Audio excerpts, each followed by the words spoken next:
I've been thinking about all the things you do. Hey fellow foodies, it's Faye from facefood.com.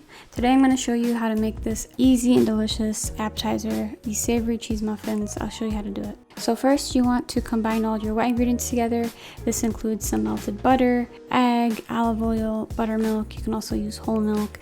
And then you also add in the herbs and cheese.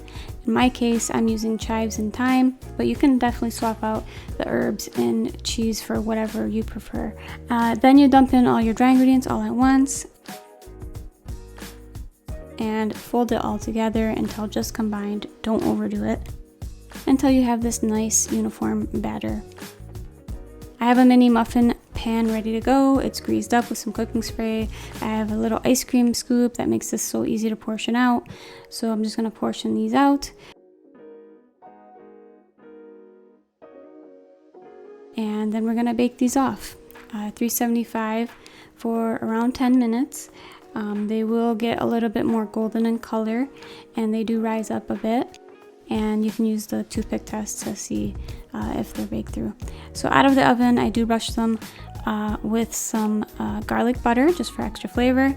And that's it. These are so easy to make. They're versatile. You can swap things out and make them your own. These are best served immediately or pretty soon after they're out of the oven. Give this a try. The full recipe will be on facefood.com and let me know what you think. Until next time, I hope you have a wonderful day.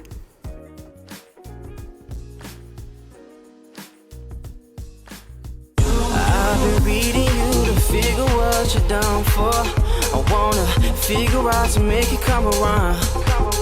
No, we should quit the game and settle things right here, right now. I've been thinking about it. I've been thinking about all the things you do. I wanna take you from